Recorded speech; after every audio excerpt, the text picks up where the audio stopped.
Hi, I'm Emily, and I'm 8. I like to read, write, and draw. It's New Year's Eve, and I'm excited. I'm going to stay up. In the year 1999, I played soccer, read, wrote, went to school, and went to places like Boston or to the movies. I did lots of other things too, but I can't list all of them. Some of my friends are Carrie, Jacqueline, Amanda, Katie, Amy, Brenna, and Taylor. I loved 1999. Like most people, I was not having a great time in the spring or summer of 2020. I celebrated a birthday without seeing any of my friends.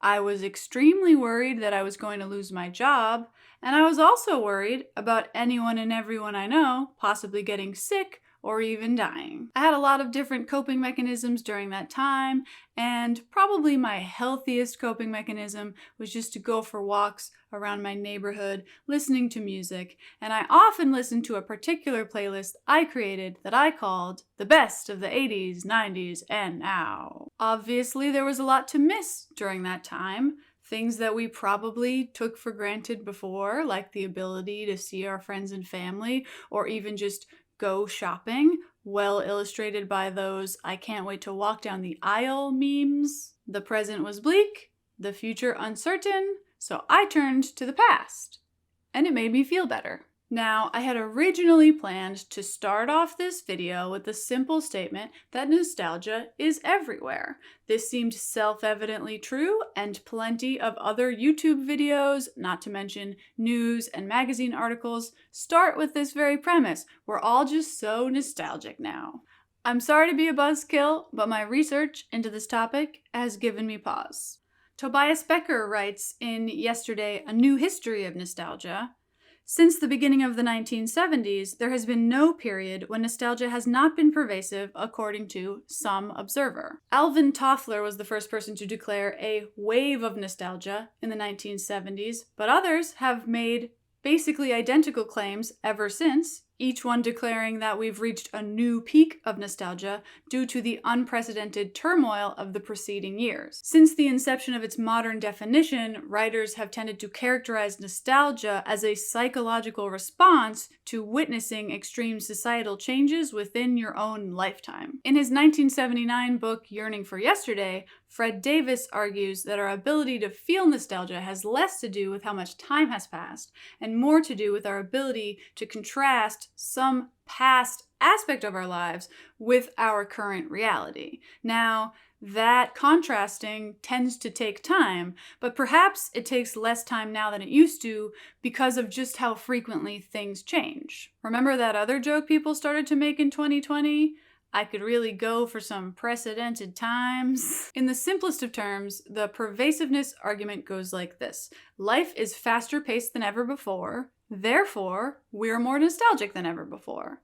And I do see the logic of the argument, but logic is not the same thing as proof. To prove that nostalgia is particularly widespread right now, we would need to evaluate how much nostalgia is in the culture now versus how much nostalgia was in the culture at previous times. One problem with this is that people use the word nostalgia to talk about lots of different things, way too many different things, as I will argue in this video. First, of course, there's nostalgia, the emotion, and then there's the nostalgia that people diagnose whenever there is a resurgence of anything from the past.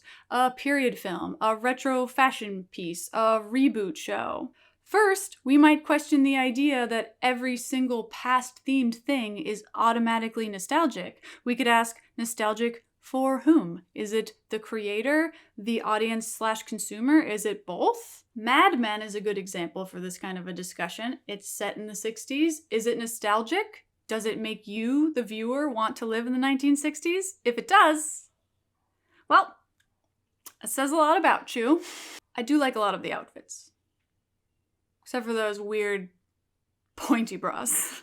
Becker argues that these kind of examples of, like, cultural artifact as evidence for nostalgia have historically tended to fall apart under any amount of scrutiny, such as asking a filmmaker whether their period film is intended to be nostalgic, or asking an audience member whether that film made them feel nostalgic. For artists and audiences alike, playfulness, irony, and shock have been as much in evidence as yearning or sentimentality, if not more. Let's say we do try to use these cultural artifacts to try to identify the most nostalgic time period in history. How would we do that? What is your methodology? You're gonna count everything? All the albums, all the movies, all the shows, all the shirts? We could ask what's been the most nostalgic time period in terms of how frequently people experience the emotion of nostalgia. That's not at all outside of the realm of psychological research. For example, the Wellbeing Research Center has been putting out their World Happiness Report since 2012. So we now have data on how happy people report themselves to have been in 140 different countries for over a decade, which is amazing. But we do not have a World Nostalgia Report. In her book, Nostalgia, A History of a Dangerous Emotion, Agnes Arnold Forster puts our conundrum like this. Diagnoses of a particular decade as especially nostalgic simply do not hold up, especially for the last 50 years. And yet, all these writers and cultural commentators must have reasons for insisting that this time or that was a particularly nostalgic one. There are several ways to interpret this recurrent journalistic trend. First, the actual rates and prevalence of nostalgia has stayed more or less consistent over the course of the past century or so. Journalists keep noticing nostalgia because it's always there. The other way to interpret the persistence of nostalgia as a media and political talking point is to accept that maybe the world actually is getting worse. Now, I, like Arnold Forster, don't come down easily in the camp of either explanation. I think it might be a little combination of both. And if I haven't made it clear, I'm not actually interested in disproving the current supposed nostalgia wave. I just think it's unprovable, and thus kind of a weird thing for us to focus our attention on unless or until we can get better long-term data on the topic. The only evidence I have seen that perhaps people are more nostalgic now than they were, say, 30 years ago is that Americans are a good deal more lonely than we were 30 years ago, and loneliness is a huge trigger for the emotion of nostalgia. More on that later. While I think we need a great deal more data to say anything definitive about changes in the frequency with which people experience nostalgia, I do think it's safe to say that technology has altered how we experience nostalgia. We can experience nostalgia instantly anytime we want because we have immediate access to vast types of media. You don't even have to remember a specific song or TV show or commercial and go looking for it. You don't have to be looking for anything in particular. You can just be looking for the experience of nostalgia. That can be your end goal. That can be your search term. You can join the nostalgia subreddit. You can go to Spotify and pull up any number of 80s, 90s, aughts playlist and hear songs that you otherwise never in a million years would have thought of on your own. We can access explicitly, intentionally nostalgic content 24/7. Is nostalgia everywhere? Yeah, technically, if you want it to be. Every time I go on Instagram, I see accounts dedicated exclusively to rehashing fashion and makeup trends, toys, technology, and commercials from when I was a kid. Past themed content is everywhere for me because I watch these videos, I like them, I share them with my friends, and the algorithm in turn feeds me more. Isabel Clancy is probably my favorite of these types of accounts. She makes videos making fun of herself in high school in the early aughts, the ridiculous makeup she wore, her hair extensions, interactions with her mom. Whether Isabel's account is nostalgic or not depends on who's watching and how they feel about this time period. She made one video about going to a party in the snow without a jacket that reminded me a lot of my time in college. Did it make me miss those times? Not really. I'm pretty happy to have reached an age where I no longer go to parties where if you put your jacket down, it's gonna either get stolen or someone's gonna spill beer on it. And either way, wearing a jacket ruins your outfit, and ruining your outfit ruins your night. Looking hot was so important that we were willing to risk hypothermia rather than covering up our jeans and a cute top. When I watch Isabel Clancy's videos or the similar accounts of Aaron Miller and Kate Steinberg, it's funny, it's amusing, I like it. It doesn't really make me wistful, but it is fun to remember things that I had forgotten and share those very specific details with friends my own age, which I do think is a really important facet of nostalgia, right? That connection. It's almost like a generation-wide inside joke. But even if you are my age, her age, how you feel watching this content is going to depend on how you feel about your own past. For some people, this content certainly does make them nostalgic, but as one commenter wrote on a video about stinky Uggs, so glad I wasn't part of this era, LMAO. I feel like these accounts are a good example of a modern phenomenon with nostalgia and nostalgic media. Unlike a TV show or a movie with a plot, right, which just so happens to take place in the past, the parody of the past here is the entire point. There's not really anything else to this content. These kinds of accounts are often explicitly, intentionally nostalgic, right? They might involve the word nostalgia right there in the name, or they might have the name of a generation, Gen X, Millennial, etc., in the name. So it's tailored specifically to a specific demographic, and that is explicitly stated.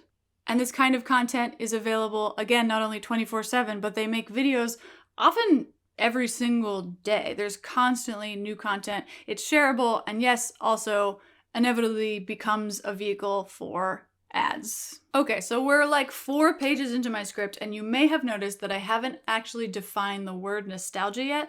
That is because I figured you would probably click off the video if I started in 1688. No one alive today is nostalgic for the year 1688. What is nostalgia? Welcome to my dorm room. I didn't even have these as a kid. I'm a fraud. I have no memory of these. I imagine they were pure chaos in a classroom setting. I guess they were probably banned immediately, like wheelies. The word nostalgia was first coined in 1688 by physician Johannes Hofer to describe what he saw as a pathological form of homesickness or melancholia among Swiss soldiers fighting in foreign lands. This supposed medical condition had other symptoms such as insomnia and fevers and was even considered fatal. The word nostalgia comes from the ancient Greek terms return, nostos, and pain, algos. Doctors never found an underlying cause for nostalgia, and the medical diagnosis was largely abandoned by the beginning of the 20th century. The meaning of the word, of course, also shifted away from something that you had to be physically displaced in order to experience, so it changed from being a spatial phenomenon to a temporal one. Nostalgia, as we know it today, first appeared in dictionaries in the 1960s. Okay, so quoting the dictionary makes me feel like I'm trying to pad a high school essay, or I'm about to give a really bad graduation speech, but we do need to define the word. This video is about nostalgia. We need to define nostalgia, so I will just try to make this quick, okay? Merriam-Webster defines nostalgia as a wistful or excessively sentimental yearning for return to or of some past period or irrecoverable condition. Psychologists get a bit more specific, calling nostalgia a bittersweet but predominantly positive emotion that originates in self-relevant and social memories. In particular, the emotion arises when people reflect on their fond and meaningful autobiographical memories or are reminded incidentally of them, for example, via music or scents. Some people argue that nostalgia, as we know it today, would not have been possible in pre-modern societies because the rate of change then was too slow. In their view, nostalgia offers a psychological way of dealing with this sort of technological shock to the system, which Alvin Toffler deemed future shock, by pining after a past that is, whether correctly or incorrectly, perceived to have been simpler, slower paced, and more stable. As I said earlier, I do see the logic in this argument that nostalgia is a response to rapid social change. I do think that people in pre-modern societies probably felt some version of nostalgia. They had things worth yearning for, their childhood, their youth, people who had passed away. Grief could be considered a form of nostalgia. But I do think there is something specific to modern day nostalgia. Nostalgia must have been different for someone living in the 1400s, given how much we experience nostalgia through various types of consumerism through our memories around toys and technology and commercials and fashion. Even 30 years ago, nostalgia would have been experienced differently because it would have been harder to reminisce with such mediated specificity, like not just say, hey, do you remember that crazy commercial? You can pull it up on your phone and watch it together instantly. Je suis la jeune fille. Yes, that's French they're speaking, and no, these children aren't French, they're American. Someone living in the 1400s just simply would not understand what it feels like to watch a Hooked on Phonics commercial. Is nostalgia cyclical? When I say nostalgia here, I'm really talking about pop culture revivals. There have been countless attempts to map out a consistent, predictable way that trends cycle through the culture. In his 1937 book Taste and Fashion, James Laver attempted to map out the life cycle of a garment over the course of 150 years. This is known as Laver's Law. 10 years before its time, the garment is indecent. 5 years before its time, shameless. 1 year, daring. When it's currently in fashion, smart. A year later, dowdy. 10 years later, hideous. 20 years later, ridiculous. 30 years later, amusing. Then it becomes quaint, charming, romantic, and finally, after 150 years, beautiful. Laver was analyzing cultural attitudes towards a single garment. Others have tried to map out a cycle for the trends of entire decades, with many people saying that trends tend to cycle back every 20 years, though some say every 30, some say every 40. And there are concrete examples, say, of movies from the 90s set in the 70s, but for every example, there's inevitably a whole slew of counterexamples. And just like trying to prove the prevalence of nostalgia, to me, this feels like a great way to drive yourself insane. Or I will speak for myself, it's been driving me insane. I wrote out a whole explanation of why I think there's no point in trying to track a revival cycle because you're never going to have good enough data on it. But then I did notice that throughout my script, I use a lot of cultural examples that are on a 20-year revival cycle. So I don't want to dismiss it entirely, but I don't want to act like it's a law of reality either. Now, if there is even some degree of a 20 or 30-year revival cycle, there's a couple of possible explanations for this. It could be because parents, they have children and they share their own cultural experiences from their adolescence with those children.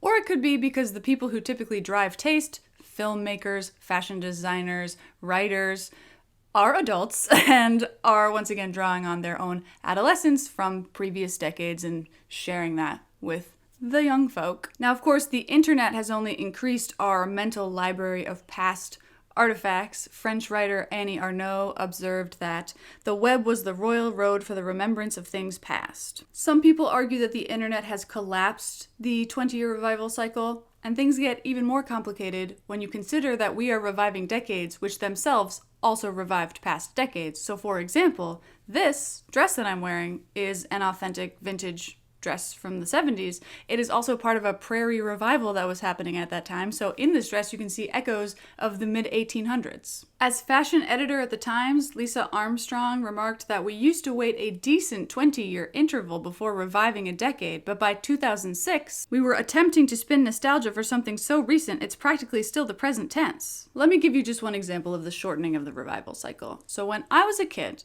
I was a huge fan of the I Love the series on VH1. So I love the 70s, I love the 80s, I love the 90s. I love anyone. Wow. Watching I Love the 80s now makes me nostalgic for the 2000s. I'm in a pop culture hall of mirrors. I distinctly remember that my friends and I loved these shows, but we couldn't wait until they made one for us, for our youth. We couldn't wait until they made one about now. And then they did. VH1 released I Love the New Millennium in 2008. Episodes covered the year 2000 to the year 2007, and they aired over a single week. So by the end of that week, they were reminiscing about events that had happened the previous year. You gotta remember, this is before 9/11. This is before everything changed. People loved a singing fish before 9/11. I Love the 90s was my favorite of these series, despite or perhaps because of the fact that I was born in 1991 and I really only had like dim memories of the latter half of the 90s. Why am I so interested in this decade that I just barely experienced? My earlier definitions of nostalgia were actually definitions of what's called personal nostalgia for one's own autobiographical memories. But much of the current discourse around nostalgia, for example, the endless articles about how Gen Z is obsessed with the 90s or the aughts, they can't actually decide which decade Gen Z is supposed to be obsessed with, those people are talking about historical nostalgia. Christine Baccio defines historical nostalgia as the desire to escape into the imagined, idealized world of a prior era, even one you weren't alive for. Now, historical nostalgia is neither new nor limited to Gen Z. For example, culture critics in the 80s noted that many people participating in a revival of the 60s were too young to remember the 60s. And Chuck Klosterman has pointed out that the inexperienced 70s were a major cultural force in the 90s. The Human Flourishing Lab conducted a survey about this phenomenon.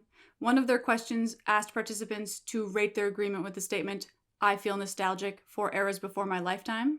While an overall majority agreed, with negligible difference between men and women, historical nostalgia was most common among Gen X and millennials, followed closely by Gen Z, then drops off a bit for boomers, and drops off considerably for the silent generation. I'm most interested in how each cohort responded to this prompt. When I feel stressed or overwhelmed by modern life, I find it helpful to nostalgically explore cultural attitudes, aesthetics, products, hobbies, or traditions from past eras. The articles about Gen Z's historical nostalgia, and there have been many, tend to cite rapid social change as the reason for their interest in past eras. But they aren't alone. They're not even the cohort most likely to use nostalgia to deal with stress. At least according to this survey, millennials were the most likely to express agreement, followed by Gen X, then Gen Z. Only 49% of boomers and 32% of the silent generation expressed agreement. Now, is this a matter of true generational differences, like differences in the personality of a generation, if a generation can have a personality? Or, similar but different question, is this a matter of age and stage in life? In other words, we know that there was a 60s revival in the 80s. We know that many of the people participating in that revival did not actually live through the 60s. If we asked people then these questions, how would they have responded? Would a smaller percentage of them have agreed? Unfortunately, we can't know that. But it is a worthwhile pursuit to try to figure out who's feeling this way and whether or not that feeling is increasing, because, at least according to Christine Baccio, historical nostalgia is concurrent with a deep dissatisfaction with the present. And I must say I'm not particularly surprised then that it is the younger generations who are feeling nostalgic about the past. There's not a lot of data on this topic, but I did also find some information from GWI, which is a marketing organization. They asked online survey participants aged 16 to 64 whether they feel nostalgic for past decades from the 50s up through the 2010s. And yes, the trend watchers are correct in claiming that Gen Z does feel nostalgic about the 2000s, but notice the headline at the top of this chart. Over a third of Gen Z are nostalgic for the 90s, despite the majority being born in the aughts.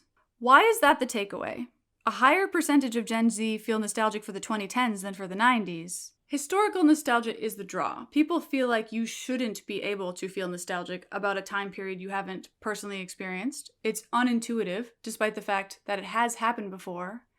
And it's concerning because it could potentially indicate a general dissatisfaction with life. Now let's talk about fashion for a little bit, because this is where I see so much of the discourse around the Y2K resurgence and what it means for Zoomers' psyches. There's a whole subgenre of short-form videos that involve millennials walking around a store, coming across retro fashion items, and making shocked, upset faces. You can see more examples of older generations gawking at Zoomers on the Find Fashion subreddit, where there are many posts of people asking where they can find low-rise jeans and boleros, and you know that these are young people because sometimes they ask questions like, "What are these called?"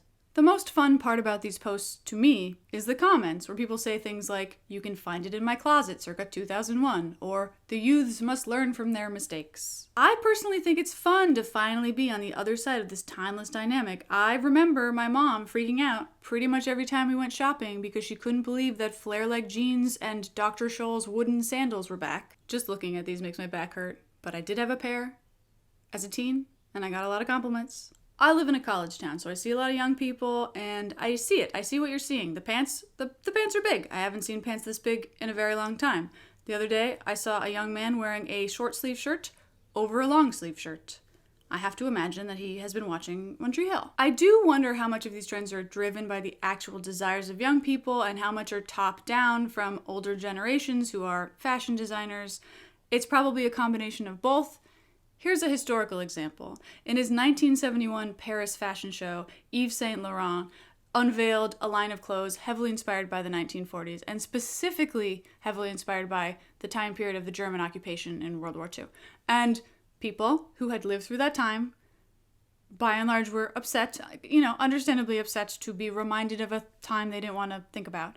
And YSL's defense was, I made this line of clothes for young people who are too young to remember the 1940s. Now, YSL was inspired by Pablo Picasso's daughter, Paloma. Paloma and her trendy young friends were already wearing clothes from the 40s that they got secondhand. YSL was inspired by them, but then he put that trend, definitively in motion because he's a fashion designer. So I imagine that something like that is probably happening now too. You can go to the Salvation Army to get the big pants, but now you can also go to Old Navy because they have the big pants. I don't know who decided to do this first, but the pants are big. The fashion industry is highly incentivized to shift trends quickly and intentionally to entice you to buying new clothes even when you don't need clothes. This isn't really that remarkable. It's not a dark force of the universe. It's literally someone's job. We should also stop being surprised that the people most interested in wearing clothes from a previous era are the people who didn't live through that era. The oldness is precisely what makes it interesting to them. It's novel. The clothes are old. You're new. What are you, new? I'm certainly not the one on Poshmark buying a $49 Kohl's dress labeled Vintage Y2K because it could very well be my own dress that I donated to Goodwill 20 years ago. Here's a picture of me wearing it. It's fun to revive a time you didn't experience, or in other words, you didn't get to experience. Still, I don't think we should be trying to draw a straight line between what people are wearing and what they are feeling. Even if Gen Z does feel some amount of historical nostalgia for the 90s or the aughts, that doesn't tell us what they're nostalgic for. Maybe their reported nostalgia is indicative of a larger yearning for something like greater connectedness, offline experiences. Maybe they just want better economic conditions. Or maybe their nostalgia begins and ends with the cultural artifact itself. In other words, do they pine for the past, or are they just wearing the big pants? The Human Flourishing Lab did find that 60% of Gen Z report they wish they could return to a time before everyone was plugged in. So, retro fashion revivals are happening in concert with some amount of genuine nostalgic feelings for more than just the clothes of these time periods. But much of the reporting around this is grossly overstated. One article from The Guardian said that young people are pushing for a landline resurgence, and then I read the article, and as evidence, they interviewed 3 people with landlines. 3 Zoomers with landlines. That equals the headline, young people are pushing for a landline resurgence. Remember that next time you read the headline of an article without reading the article. I'm not saying I don't do it, we all do it, but we should stop. I also just see a lot of logical inconsistencies with the reporting around Gen Z's supposed obsession with the past. First of all, I think journalists are a lot more obsessed with Gen Z than Gen Z is obsessed with the past. But also, one of the things they point to as evidence for this obsession is that, apparently, some Zoomers like to watch old TV shows like Friends, The OC, One Tree Hill, Gilmore Girls. First of all, I applaud you on your excellent taste. But then, their journalists will go on to say, oh, Gen Z, they're so nostalgic, they don't realize how bad things actually were then. They don't know how transphobic it was, how homophobic everyone was, how fatphobic everyone was. But didn't you just say that they're watching old shows? Gilmore Girls can barely get through a scene without calling someone fat. I'm pretty sure that the Zoomers watching have noticed. These conversations are designed to make older people feel superior. We actually lived through that time. We know what it was really like. You don't, and you never will. Maybe the reason I'm defending historical nostalgia, despite the warnings that it could be maladaptive, is because I have been a participant in historical nostalgia for a very long time. As I said, I grew up watching VH1. I watched a lot of dramatic behind-the-music documentaries about bands I never even listened to. I like pop culture, and I've given a lot of thought as to why I'm so interested in a decade that I barely lived through. I'm a youngest sibling. I know that sounds like a non sequitur, but it's not. I'm a youngest sibling, and one big feature of being a youngest sibling is that you grow up just kind of feeling left out all the time. You're not tall enough to ride the roller coaster, you're not old enough to see the movie, and sometimes I still can't shake the feeling like all the really good stuff happened right before I was old enough to experience it. As a tween and teen, I got pretty into punk, and the prevailing message was that punk was dead. It reminds me of a line from Almost Famous when Lester Bangs said, "It's a shame you missed out on rock and roll, it's over." Rock and roll was not over in 1969, and punk was not over in 2004, but I felt like it was. My fashion style, my real fashion style when I'm not wearing weird stuff for a video, is pretty heavily influenced by the late 90s, maybe the early aughts, and I think the reason for this is because at that age, I was just old enough to be aware of fashion, but I wasn't old enough to wear the cool stuff that I saw on TV and in movies.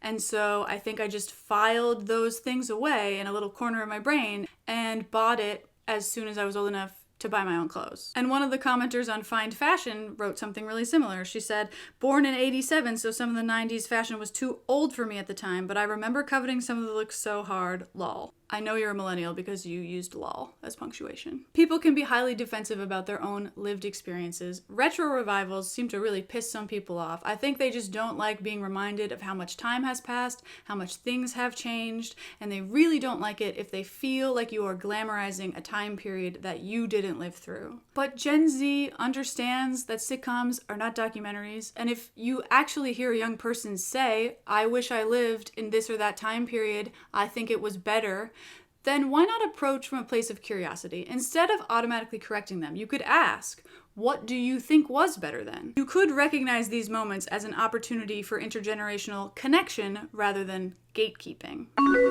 The anti-nostalgia critique: derivative, delusional, and downright dangerous. Part 1. History.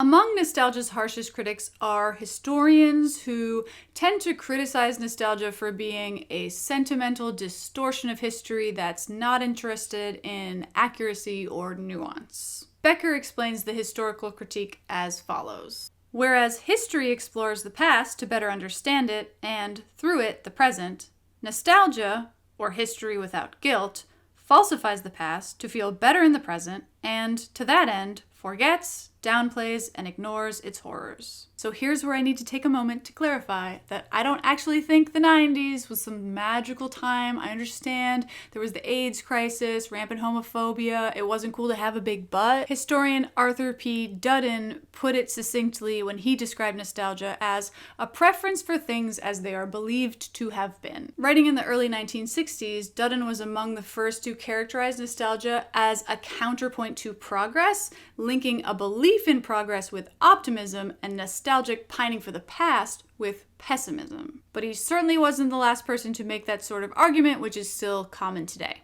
In 1989, 3 young men founded the American Association for the Advancement of Time because they were very, very annoyed about nostalgia for the 60s that they saw in both the older generations who had actually lived through that time, as well as their own peers who hadn't. One member complained, "The 80s pop culture is so firmly entrenched in the 60s that kids who would otherwise be discovering the world around them are wishing they had gone to Woodstock." These guys hit all the tried and true talking points. Nostalgia's ruining creativity, people are obsessed with the past, they're not innovating for the future, blah, blah, blah. I don't want to harp on them too much because they were young. I don't know if they feel the same way about nostalgia today, and their organization didn't actually accomplish anything, because how could they when their charge was the advancement of time? I'm pretty sure that time is going to advance no matter what you do. And it certainly seemed like they were at least half joking. So I don't want to be too mean about it, but I do really want to show you this clip. Were the 60s a special time, or are they merely the obsession of the baby boom generation, a generation that can't put their youth behind them? Bruce Elliott is president of the Anti-Nostalgia Association for the Advancement of Time, a group that believes America is too preoccupied with the past. In what sense, too preoccupied with the past? Well, in the sense that so much of contemporary culture is really devoted to regurgitating the past. So it starts to obscure our vision of the future. I love that no matter what a guest is saying on cable news, the newscaster has the same facial expression. I'm listening. I'm concerned.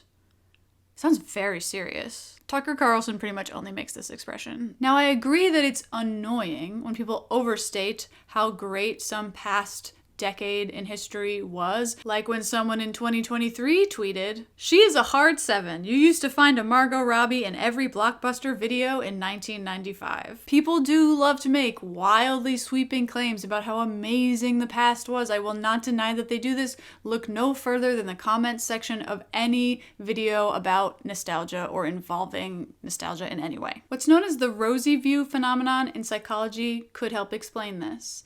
There was a 1997 study that evaluated participants' emotions before, during, and after a vacation. There were 3 cohorts in this study. One went on a Thanksgiving vacation, another went on a trip to Europe, and the third one went on a bicycling trip.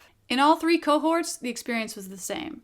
People's expectation for how positively they expected to feel during the trip was higher than they actually felt during the trip, and they reported the trip more positively after it was over than they had on the trip itself. So in the bicycle cohort, for example, only 5% of participants said they expected to feel disappointed on the trip. But during the trip, they were asked to evaluate their level of disappointment, and 61% of participants said, yeah, I'm a little disappointed. This is not quite what I wanted it to be.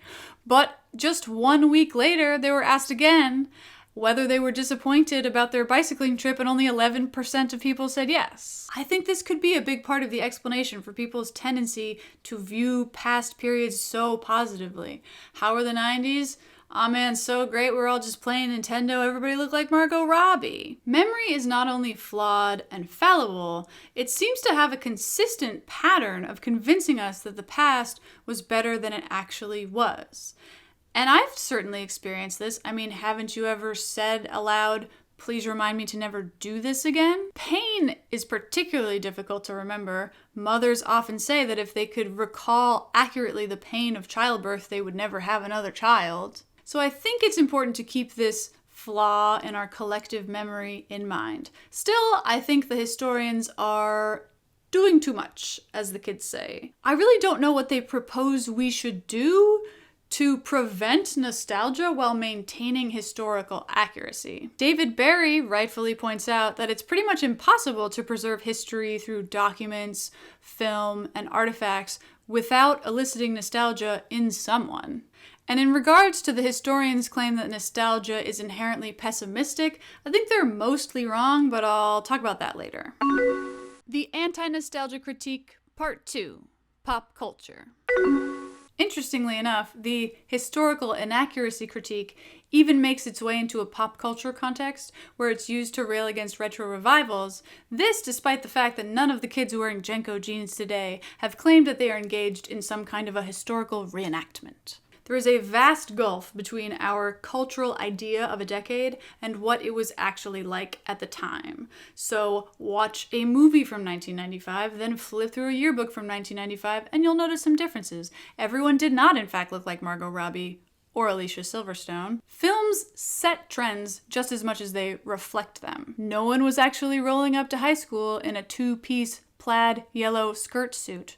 Or were they? Sound off in the comments. I don't know. I was 4. But the chief argument against retro revivals is that they come at the cost of novelty or creativity. Cultural critics complained that the 70s was so marked by revivals, there would be nothing for future generations to revive.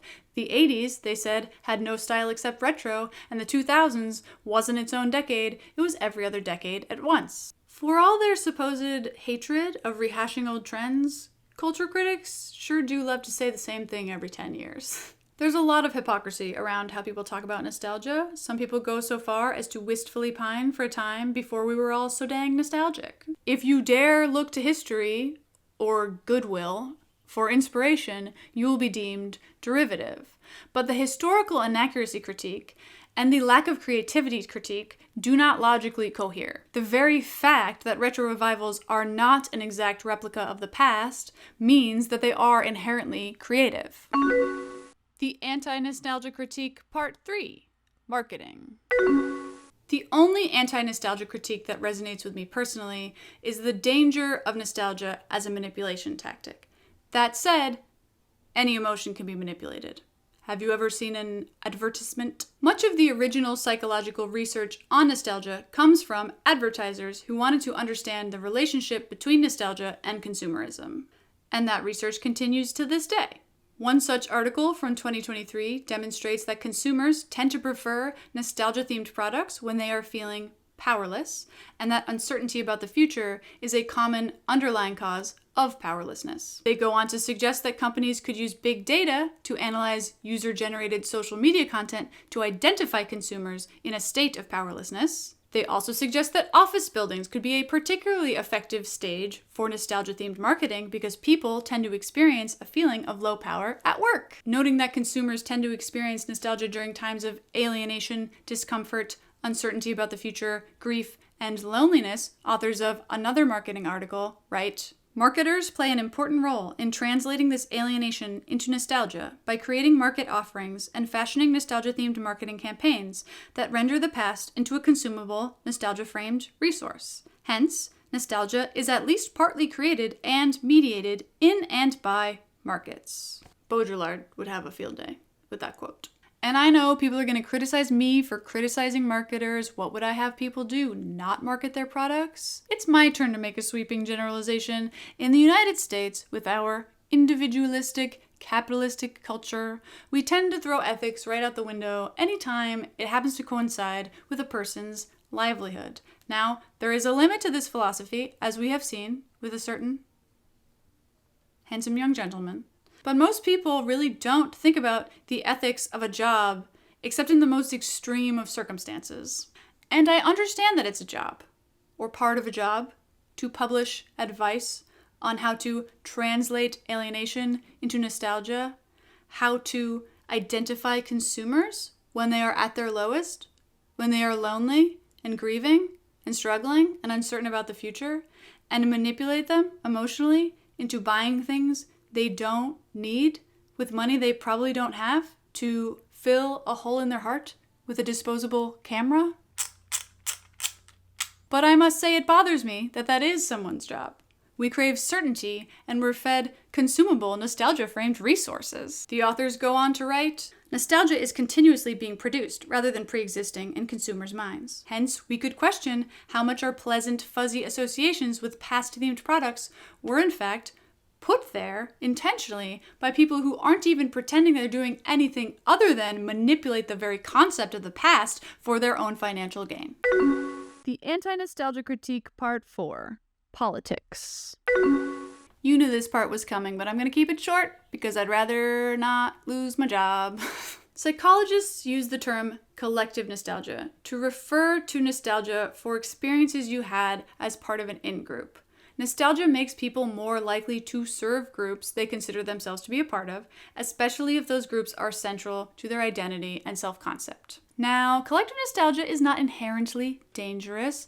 Nostalgia for memories around a sports team, for example, solidarity with other fans of that sports team, that's fine. But you can see how things could get pretty fascist, pretty fast with a concept like collective nostalgia. One study conducted in the Netherlands asked participants to rate their agreement with statements such as, "I often long for the good old days of the country," and they used those answers to measure collective nostalgia around national identity. And those who scored high in this area tended to have lower opinions of members of outgroups such as non-Western immigrants. Nostalgia as a concept is typically used to criticize the right, but they are by no means the only people who experience nostalgia in this kind of politically charged way.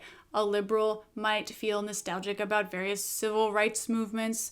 The purchasing of secondhand clothes is sometimes seen as nostalgic, as we've talked about in this video, but purchasing secondhand clothes might be part of a greater movement towards sustainability in your life, and sustainability is typically more of a leftist concern. Sustainability in general could be described as nostalgic. Remember the good old days when the air was breathable?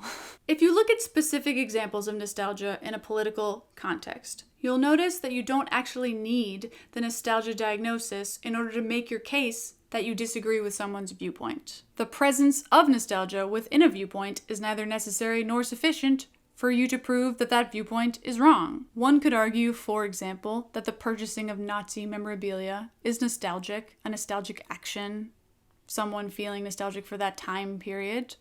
I personally think that those items belong in, I don't know, the garbage, or like maybe a museum at best. But you don't actually have to call those people nostalgic. You can just get straight to the point and call them Nazis. David Barry makes this point particularly well. He writes, "We should be careful with throwing around nostalgia as an easy insult, something to dismiss out of hand. The simplest reason is that we will only ever levy the charge against something we disagree with anyway. Wrong-headed ideas about the past are nostalgia. The ones we agree with are the truth." Also, the connection between prejudice and nostalgia is actually kind of messy. Another study demonstrated a connection between nostalgia proneness and a desire to reduce personal prejudice. Research participants asked to reflect on a nostalgic experience they had with a member of an outgroup report more positive feelings towards members of that outgroup. The problem isn't nostalgia, it's what you're nostalgic for. And the nostalgia diagnosis doesn't seem to get us anywhere politically. I mean, people have been bandying it about for quite a while now, to no avail. I don't really know what they propose we do about this. The nostalgia diagnosis doesn't ever seem to come on the heels of or in tandem with any sort of proposed action we could take. It doesn't really do anything except maybe give some kind of reason for the underlying philosophy of someone's politics. I feel like we'd be a lot better off criticizing politicians on the basis of their policy, which allows us to get really specific about what it is we disagree with and why. But I recognize that that is a lot less flashy and involves a lot more reading, which people do not like to do. Nostalgia is good, actually. I think I should rock this look on a daily basis. That's not how anyone actually dressed in the 90s. I don't care. It's how I'm dressing right now. It's how I'm dressing right now. This whole video is just an excuse for me to buy butterfly hair clips. So far, I've been referencing historians, culture critics, journalists, marketers, and famed anti-nostalgist Bruce Eliot, of course. But now we finally arrive at my favorite constituent, psychologists. In his book Past Forward, Clay Rutledge writes, "Several studies show that after people engage in nostalgic reflection, they feel more optimistic about their future, and this includes optimism about their future social lives. Studies such as these offer evidence that nostalgia is often a future-oriented experience." So, Dudden and the historians in his wake characterized nostalgia as pessimistic and focused on the past. But evidence from psychology seems to suggest the exact opposite, that an acute experience of the emotion of nostalgia makes an individual feel more optimistic and makes them inclined to think about their future, in particular the future of their social life. Now, we could reconcile this at least somewhat by differentiating between personal nostalgia for your own autobiographical memories and historical nostalgia about a time period. As usual with nostalgia, I don't think we're actually disagreeing so much as we are talking past each other. Most of my research from this section comes from that book Past Forward, which summarizes a whole litany of decades worth of studies about nostalgia and really just talks about all the different ways that it is useful. That said, you could probably write a similar book about just about any human emotion, right? We've all seen Inside Out. We know that even sadness is important. And I have one final caveat about the book Past Forward before I summarize it. Clay Rutledge, the author, has a PhD in psychology. Excellent. That's good. However, according to LinkedIn, he was a professor of marketing and business before starting his own company, the Human Flourishing Lab, which I've been quoting because it has some of the only data about things like historical nostalgia. I'm not saying that ties to marketing and business automatically mean that your research is bad. I just do want to mention it. And also, on the Human Flourishing Lab website, they have a sort of mission statement, and I find it a little strange. Their mission includes the intention to push back against the nihilistic, divisive, and anti-freedom cultural movements that undermine flourishing. And I just wanted to say, I have no idea what that means. It's not to say that the data from the Human Flourishing Lab is suspect in any way. I don't really know what they're up to. I don't really know what they're trying to do. They're trying to promote human flourishing, but what does that mean, Clay? Rutledge's central argument is that nostalgia doesn't cause problems, problems cause nostalgia. Negative emotional states prompt nostalgia more often than positive emotions do. So sadness, loneliness, uncertainty, meaninglessness, even boredom makes you more inclined to feel nostalgic, and that nostalgia has a protective psychological function. Of course, nostalgia can seemingly come out of nowhere, or it can be prompted by a song, or a scent, or running into an old friend. But often the story goes like this. You feel lonely. That loneliness prompts you to think back on social memories of when you were with your friends and when you felt happier.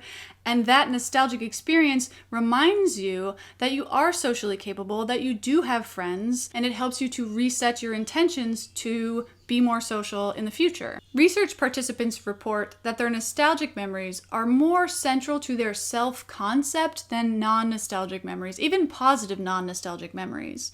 And I can't help but think of a Joan Didion quote. "We are well advised to keep on nodding terms with the people we used to be, whether we find them attractive company or not. Otherwise, they turn up unannounced and surprise us, come hammering on the mind's door at 4 a.m. of a bad night, and demand to know who deserted them, who betrayed them, who is going to make amends." Nostalgia is one way of keeping on nodding terms with the people you used to be. Nostalgia has a strong motivational effect, but it doesn't just motivate us to take any action, it motivates us to take actions related to the things that we deem the most meaningful and important to us, and for the vast majority of people, that means strengthening relationships with loved ones, friends, family, romantic partners. Nostalgia protects us from existential anxiety, even easing fear of death. It promotes feelings of perceived youthfulness, and though it can help us cope with change, it doesn't mean that we are rejecting change. It just eases the path forward. Anti-nostalgists sometimes make a similar argument in the psychological context as they would make in the historical context, which is to say that our memories are flawed and inaccurate. But our memories don't have to be accurate to have all these positive psychological effects. You don't have to remember exact details as long as you remember that you have had positive social experiences in the past and you want to have them in the future. As long as your nostalgic experiences help you realign your social goals, I personally don't see what the problem is. As long as you don't see your memories as evidence that the past was so much better than the present. In summary, to the anti-nostalgists, I would say loser, loser, double loser, as if what? Nostalgia feels good. People overwhelmingly report that nostalgia is predominantly a positive emotion, even though it is bittersweet. And maybe that complexity is part of the draw. Happiness is nice, but it's simple. Happiness is the cranberry vodka to nostalgia's Negroni. It's an acquired taste. It shows growth. Nostalgia proneness. Are certain people more prone to nostalgia? Yes. Nostalgia is a state that we all experience from time to time, but it can also be characterized as a trait that people have a baseline inclination towards or against. Traits vary in their stability over time. There are high stability traits such as intelligence and low stability traits like life satisfaction. Nostalgia is a moderately stable trait.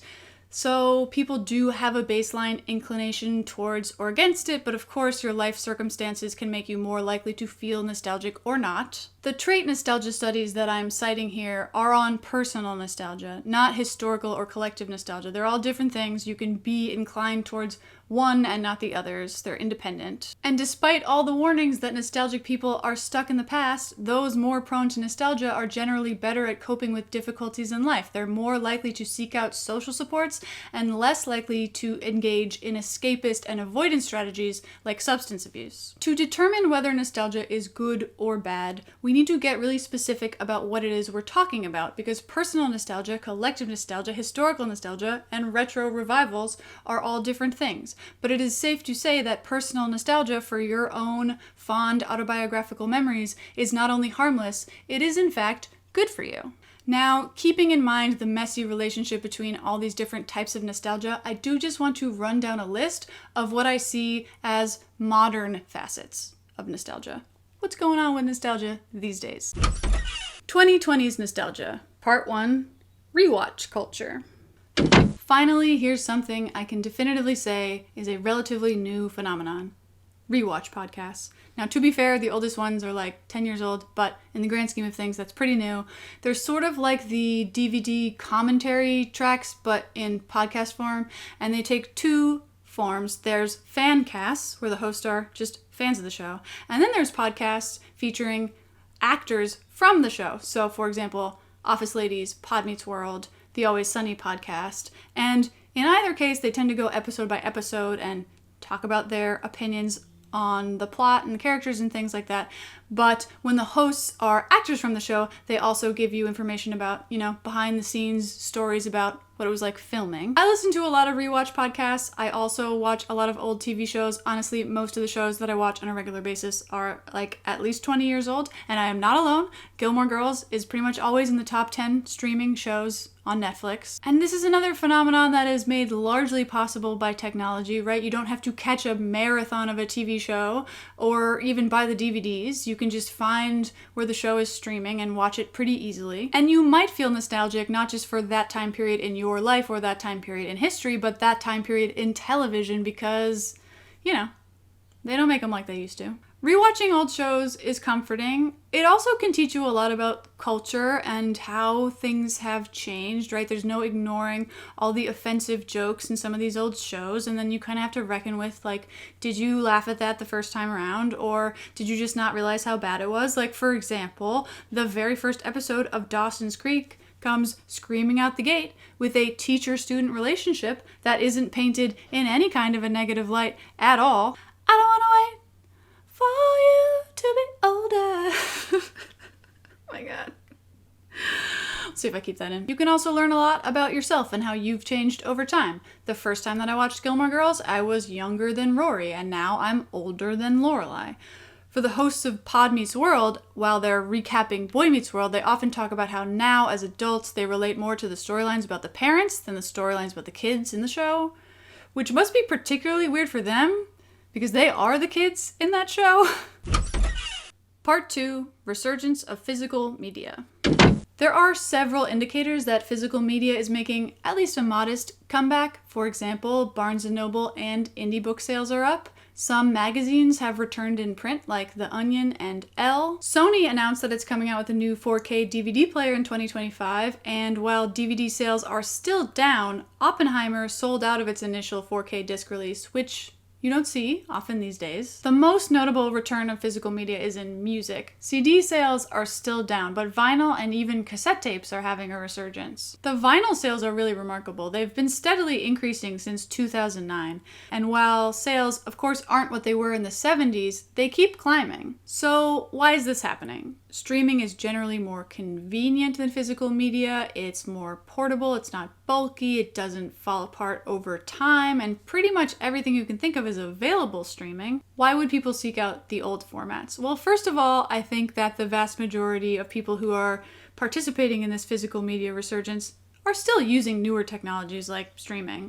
Second, let's talk about the flaws of streaming. First of all, there's buffering. It's not nearly as bad as it used to be, but sometimes Netflix just doesn't work, especially if you have a weak internet connection. There are reasons to embrace physical media beyond blind emotion. Collecting is fun. It's a hobby. The very fact that you can't easily find everything you're looking for could be part of its appeal. It's like shopping for secondhand clothes. Sometimes you come away with nothing, and sometimes you find a wildly underpriced gem. Collecting is a social experience. You can trade physical media with your friends, and physical media is aesthetically pleasing. Album artwork is artwork. And contrary to popular belief, not everything is available streaming, which is how I came to own physical copies of French Kiss and Nowhere and the Spice Girls movie, but my friend is borrowing that one. And once you own it, you own it. You don't have to worry about it disappearing from whatever streaming service it's on, or worse, some company deciding that they're going to cut a specific episode or scene, or that they need to change the music due to copyright issues. Owning physical media can help to preserve it in its original form.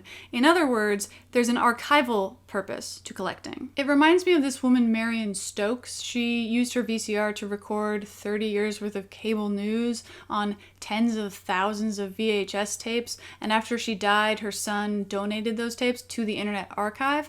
When she was alive, people often questioned, why are you doing this? They figured the news stations probably archived their own footage, but they often didn't, and Marion had some of the only footage of some really pivotal news segments. In the 2019 documentary, The Marion Stokes Project, her son tells a story of his mother recording the news and saying, "We've got to get this.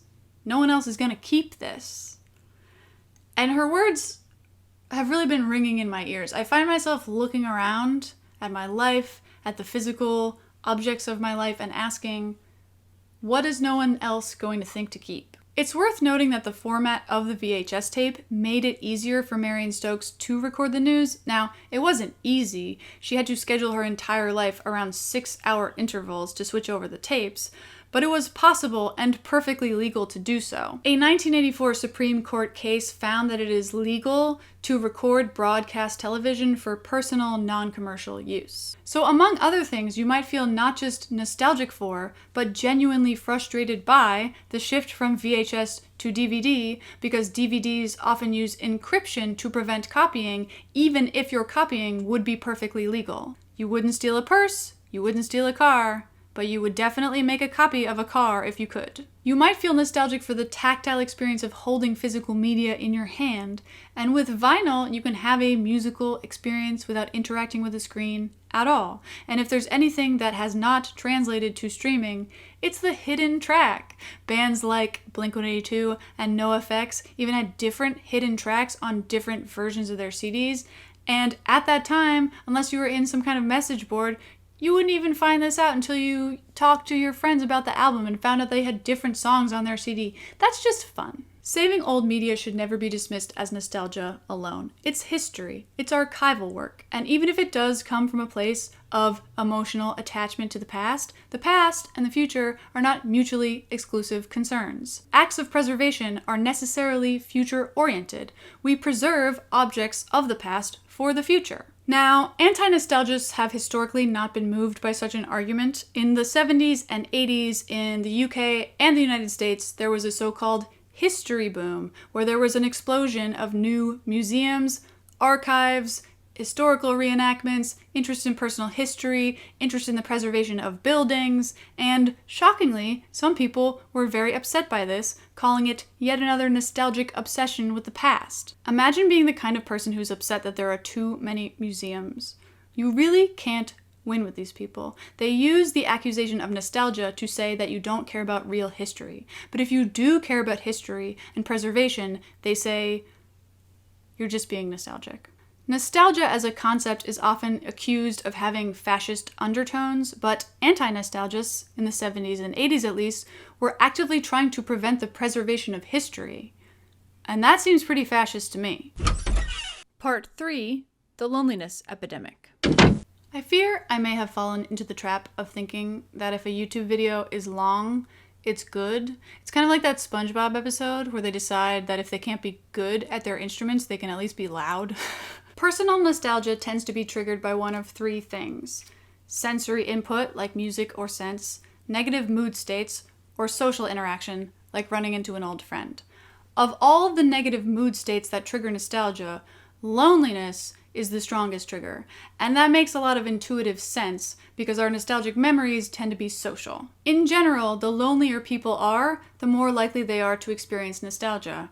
And a lot of Americans are lonely. In 1990, the Survey Center for American Life found that 2% of American women and 3% of American men reported having no friends. In 2021, these numbers increased to 10% for women and 15% for men. So while I can't find evidence that we're in an age of nostalgia, we are definitely in an age of loneliness, and where loneliness goes, nostalgia follows. But that's a good thing, because nostalgia mitigates the low mood of loneliness. More significantly, it helps people prioritize their social goals. Lonely people want to connect, but the longer people feel lonely for, the less confident they are in their ability to socially connect with others. Nostalgia helps us feel more socially confident by reminding us of our happy past social memories. So while the loneliness statistics should certainly alarm us, the supposed nostalgia wave should not. Why are people so lonely these days?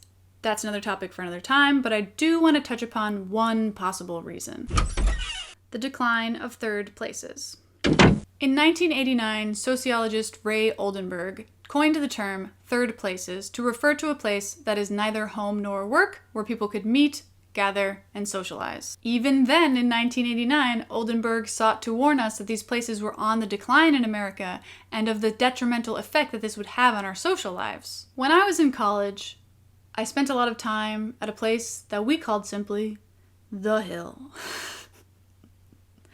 Usually I would meet up with friends and we would walk over to the Hill, but sometimes I would just go to the Hill and see who was there. College was a time where I got to really experience the absolute beauty of genuine third places. Incidental interactions with people were so common because I had dozens of friends all living within a few miles of each other. It was absolutely magical. I honestly think about it all the time. Now, if college represents for me a time of idyllic third spaces, high school is a good representation of what life is like without them. My friends and I mostly hung out at each other's houses. We drove around, we walked in the woods, we hung out in parking lots, McDonald's, the parking lot behind McDonald's. We even named a specific parking lot, the GPL, which stood for gravel parking lot, as in, meet me at the GPL. Oh, word. My high school days serve as an important reminder of just how bleak a social life can be when the best place you can think to go is McDonald's. And while I did manage to find social connection in either place, I must say that if given the choice, I much prefer the Hill. To sum up the longest video I've ever made, and hopefully the longest video I will ever make, people use the word nostalgia to talk about way too many different things. There's their own personal autobiographical nostalgia. There is collective nostalgia for group experiences, a term so broad as to encompass both sports and white supremacy.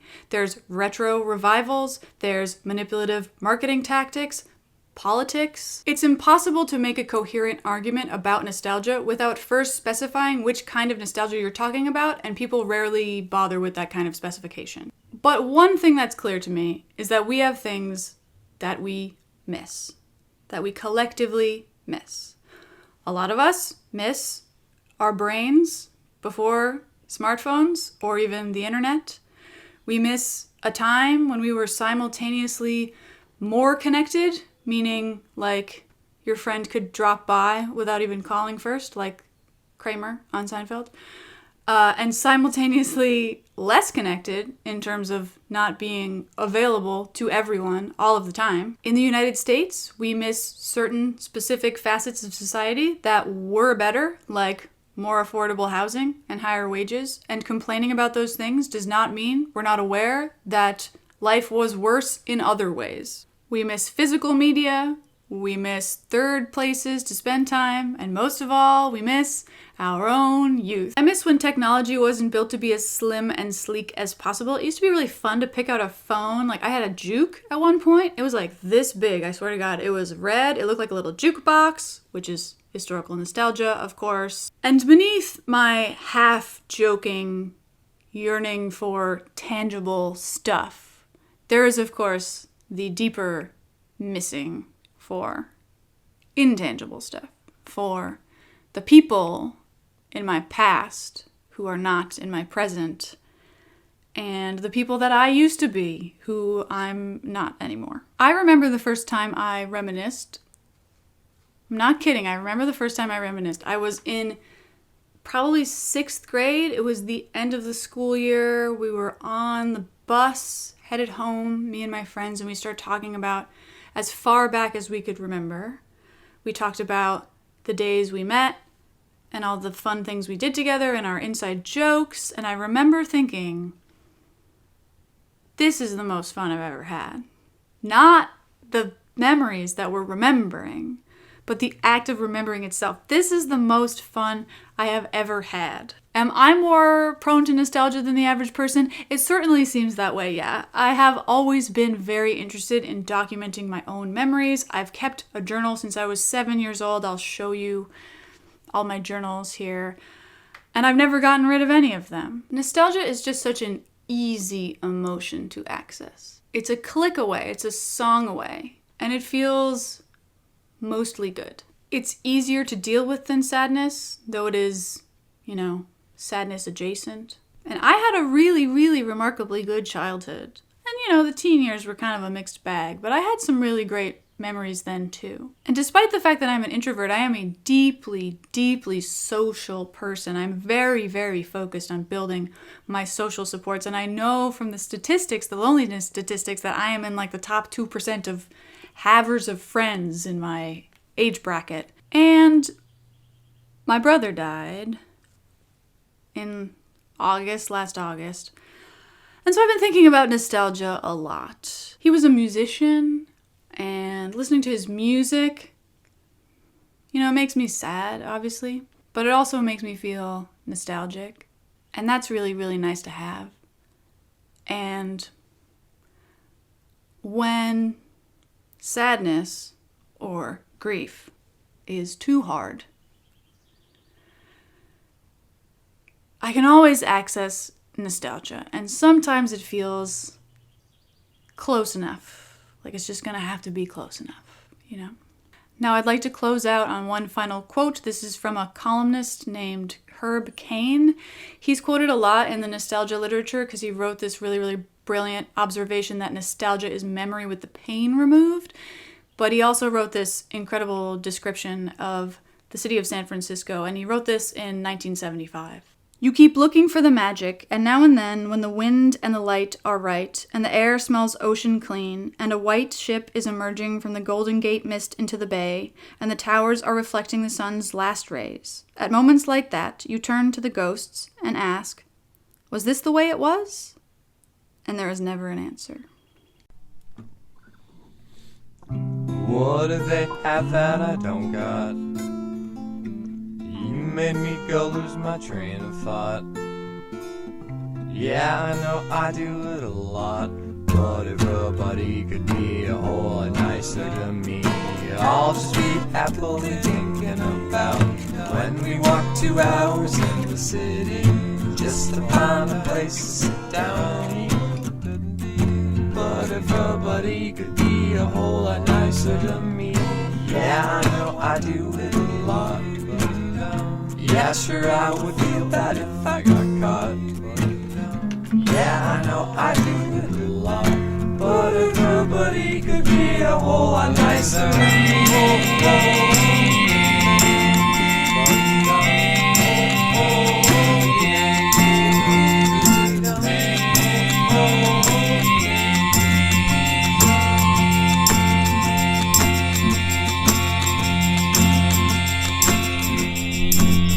To me it seems to last forever.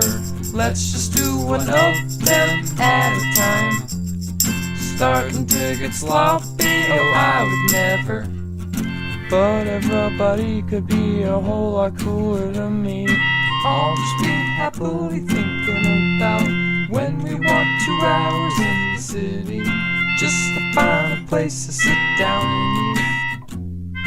But everybody could be a whole lot nicer to me. Yeah, I know I do it a lot. What if they have that I don't got?